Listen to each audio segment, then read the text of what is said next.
Guys, welcome back to my channel. It's Angela. So tonight I got a deck in the mail and I just thought I'd go ahead and do a walkthrough of it. It is the Transient Light Tarot by Ari Weisner, published by Hay House. It's like the fourth deck. Third or fourth deck now I have. Fourth deck I have now that's a tarot deck that's Hay House. My first one, of course, was the Light Seer. It's got this matte finish here. It says, rediscover your own wisdom. Inspired by the beauty of transience, this powerful tarot invites you to embrace the spirit of growth and celebrate our limitless collective collection. By turning to the magic of the cards, you'll discover your own wisdom and opportunities for healing, reflection, and authenticity. So apparently about a year ago, this was a Kickstarter or some other independent form of deck. The cover is different, but from what I've seen of the walkthroughs I've watched, the cards are identical. I haven't found anything different, but the front. Because the front had a skull on it, and this one doesn't. This is a mass market version. It's got a nice little book. Nice little matte book.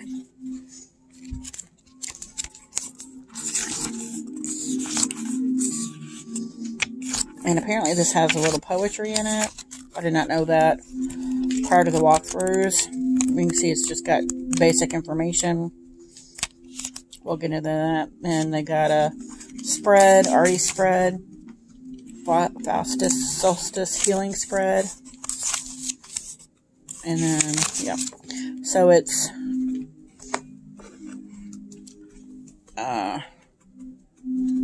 Faustus is the art, I guess. And Ari is the creator. So let's get into this. So these are the backs. And I thought that was black when I was seeing it, but that looks like it's a navy blue color. Get rid of this guy. And it's I would say the exact same cardstock as my Light Seers. If you have the mass market Light Seers. It is chunky. Quite a chunker. And then we have 3 additional cards. Here we have the past, present, and future. And I thought initially when I first saw the first walkthrough I did of this was on Simon at the Hermit's Cave. I'm like, oh, the past is dead and buried. But if you see here, they freshly planted things. Then in the present, those past choices we made take root and begin to grow. And then here they are as like mighty oaks in the future, which I thought that was really cool. And that lines up perfectly. So I thought that was cool. And I don't have any cards like that. So I think that's cool for this deck. I have so many feels just from the walkthroughs I've seen of this deck. So many feels, so many thoughts. It's crazy. I feel very deeply just from the walkthroughs I've seen of this. So let's get into it. If I can remember everything I was going to say in the video, I will. So here we have the full. And it's a very minimalist deck and a limited color palette. These are all the colors in the deck. But I love that about it. And with each minimal card, it says so much. This Magician is everything. And later you'll see in the Kings, they're just crowns. And they each have, so this is wands, swords for air, wands for fire, skull for pentacles or earth, and then the cups, which I think is cool for this Magician. And then we have the Revealer instead of the High Priestess, which I found beautiful. And this Nurturer instead of the Empress is gorgeous. I absolutely love that it's a pearl. And I immediately think Diamond in the Rough. But I also think of, I mean, it takes a long time for this clam to make a pearl. So it's nurturing it and making it what it's supposed to be. That's just beautiful. We have the Defender as the Emperor. And then we have the Proclaimer or the Hierophant. And the first time I saw a walkthrough of this, they were like, I don't know why the elephant's there, but I immediately think because of knowledge, I think of I love this Hierophant because it's not a religious depiction, which I don't like in my Hierophants. There is like a book of knowledge. And I immediately thought, there's an elephant in there because an elephant never forgets. So if an elephant, if an elephant truly never forgets, just think of all the wisdom they've soaked in. And I love that about this card. So that's why I'm like, this is maybe one of my new favorite Hierophants. It's beautiful. And then we have the Lovers, and there's this duality here. Oh, we got the black star in the white, and then the white star in the black, and it's open. It's beautiful. And then we have the Chariot here, and somebody said in one of the videos I watched, I don't understand this, but I immediately thought, this is such a cool take on the Chariot, because you got this moving forward, but it's coming out of the mouth, and then you got like the balance here, which is so important. But it's also, I never thought of it in this way that some people have a sharp tongue, some talk a lot, but to me, this is saying speak your truth. Speak your truth. And as long as you're speaking your truth, you're moving forward. You're moving in a forward direction. And I love that idea for the Chariot, which is also my soul card. So I love that idea for this card. And then we have the Strength. And I love that he looks like he's meditating. He's got that inner wisdom going on. I love it. The Hermit. Beautiful.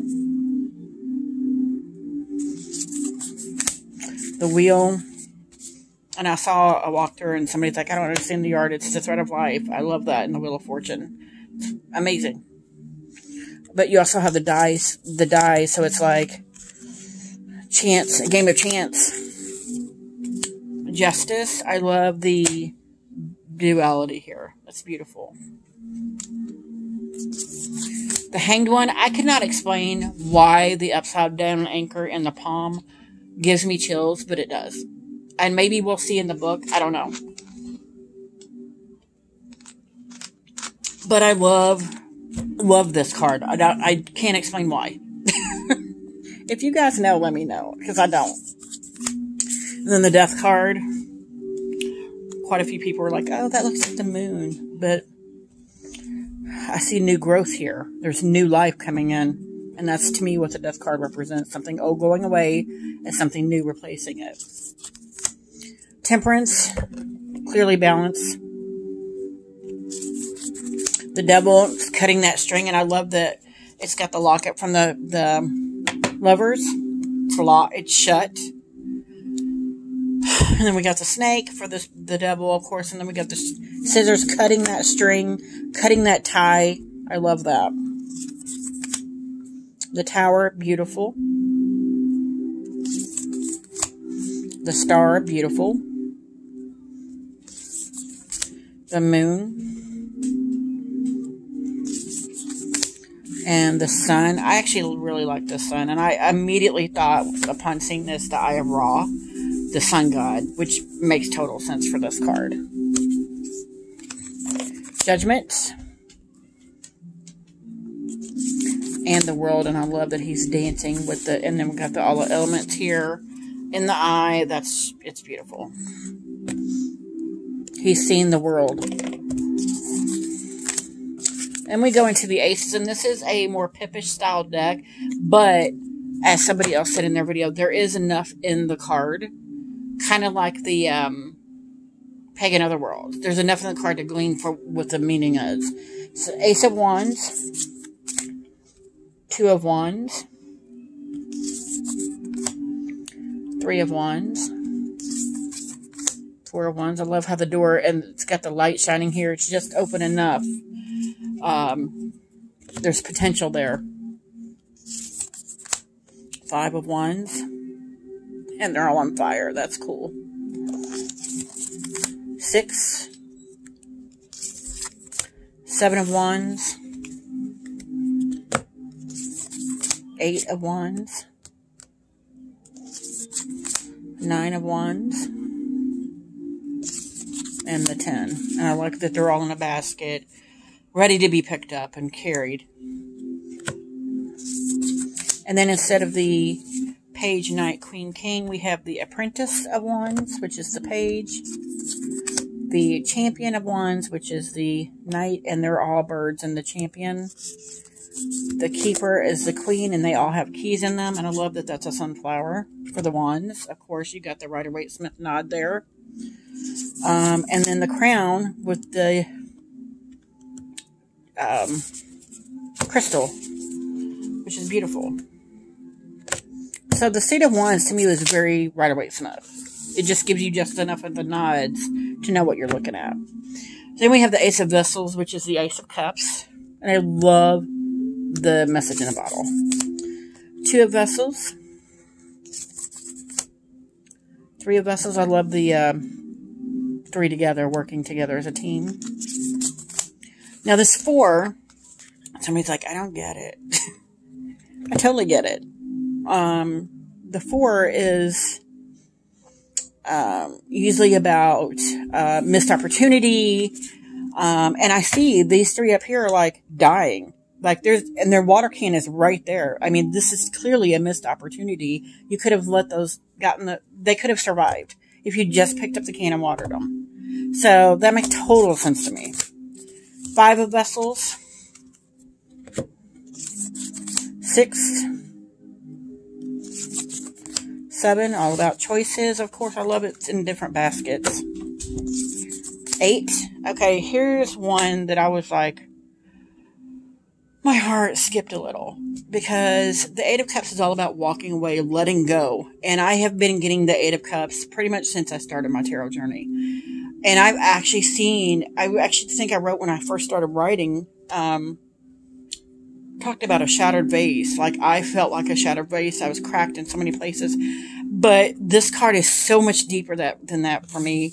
It is, you've been through so much crap. You've glued yourself back together. But you still are surviving. Even though you're now a little different. And you've changed from that. And I feel like every experience we have in life, every person we meet, it's for a reason. It makes us either better or worse or what have you. And that card is represented. That's represented in this card. And I love that. Love it so hard. I saw this and I almost cried. I was like, ugh, I love it. It's all about letting go and letting go of maybe even who you used to be because now you're this. I love it. 9 of Vessels, beautiful. It's all about abundance there. Or harvesting. And then the 10. Look at all those gifts. Apprentice of Vessels. The Champion of Vessels. The Keeper of Vessels. And I love that this Queen is a heart. I love it. Because it's all about the heart and emotions with the cups. So that totally makes... I mean, I'm totally getting this deck. And then the Crown is the King of Vessels. Wait. Yeah. And then we got the emblem here. And then this skull is actually the cover of the indie box that I saw. So, yeah. That's the difference. And then we have the Ace of Swords. And I walked through and somebody's like, I don't get the suit at all. My favorite suit, if you guys have watched my channel for any period of time, my favorite suit is the sword suit. And I got every one of these cards. I'm like, I totally get it. Totally get it. So here we have the ace. And every one of these swords cards has a butterfly in it, which I love that. And then we have the 2 of Swords. It's all about making that decision between yin and yang. And then we have the 3. And it's almost like it's trying to cut the butterfly in half. And then we have the 4 where he's resting on the hilt. With the eye here half open. The 5 of Swords. It's almost like these are dead and buried and then this is the one that survived. Or almost like a 4 of Cups situation where this one's being handed to you and you can't see it because you're so in your sorrow mode. 6 of Swords. I love this. Instead of a boat, it's a bridge, kind of, and that's cool. It's just a little bit different than what we're used to, and I love it. 7 of Swords, the thievery here. He's got a string tied to the sword. Butterfly stealing a sword. Now, somebody said they did not get this card. I have maybe 2 other decks where the Eight of Swords is my favorite card in any deck. It's my favorite card. It's the card I usually look for.